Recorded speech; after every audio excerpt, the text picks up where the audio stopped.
Perkenalkan, nama saya Graciela Betty Abigail Miajo, kelas C Program Studi Psikologi Kristen, mahasiswa aktif semester 1, akan menyelesaikan ujian akhir semester saya dengan mata kuliah Literasi Digital. Dalam tugas ini, saya akan mengangkat judul Pendekatan Psikoanalisis Terhadap Manusia. Dapat kita ketahui bersama, pengertian psikoanalisis yaitu ilmu yang mempelajari tentang bagian-bagian terpenting dari manusia yang mencakup struktur manusia, sikap manusia, perilaku manusia, serta interaksi manusia itu sendiri. Dalam pendekatan psikoanalisis juga, di dalamnya termasuk kesadaran atau konsius, yang kedua prasadar atau prekonsius, yang ketiga ketidaksadaran atau unconscious, yang keempat id atau ich, yang kelima ego atau das ich, dan yang keenam superego atau das aber ich. Kita masuk pada yang pertama, yaitu kesadaran atau konsius. Tingkat kesadaran yang mencangkup semua hal yang kita rasakan pada saat tertentu. Hanya sebagian kecil dari kehidupan kita, yaitu pikiran, persepsi, perasaan, dan ingatan yang mencapai kesadaran. Isi kesadaran tetap berada di wilayah sadar hanya untuk waktu yang singkat dan segera berpindah ke wilayah bawah sadar atau tidak sadar setelah orang tersebut mengalihkan perhatiannya ke hal lain. Yang kedua, prasadar atau prekonsius, yaitu prasadar merupakan bagian pertengahan antara sadar dan tidak sadar. Isi prasadar berasal dari alam sadar dan alam bawah sadar. Pengalaman-pengalaman yang telah diabaikan dan yang awalnya disadari tetap kemudian tidak lagi diselidiki, dipindahkan ke wilayah prasadar. Di sisi lain, kandungan materi dari alam bawah sadar bisa naik ke alam prasadar. Yang ketiga, kita masuk dalam ketidaksadaran atau unconscious. Teori tidak sadar merupakan bagian terpenting dari jiwa manusia itu sendiri.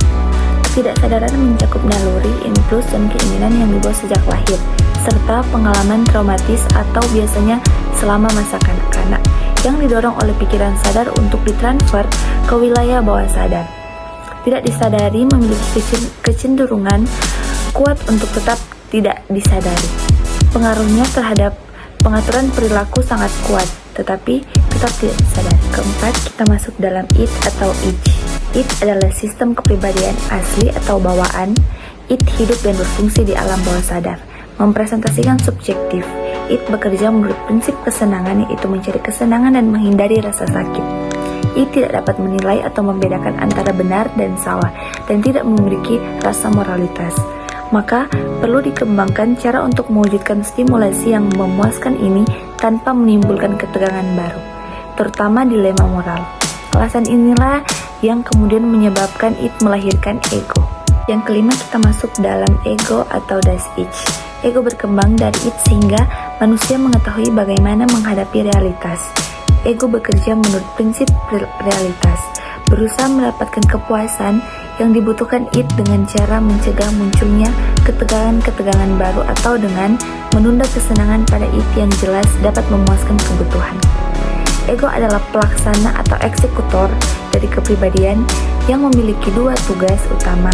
Yang pertama, memilih rangsangan mana yang akan ditanggapi atau naluri mana yang akan dipuaskan sesuai dengan kebutuhan primer. Yang kedua, menentukan kapan dan bagaimana kebutuhan tersebut akan dipenuhi berdasarkan ketersediaan pilihan.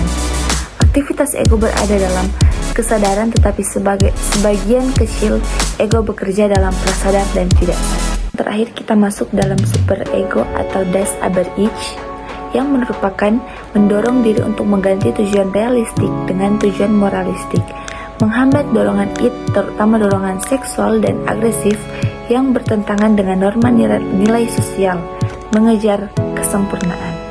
Terima kasih, dadah.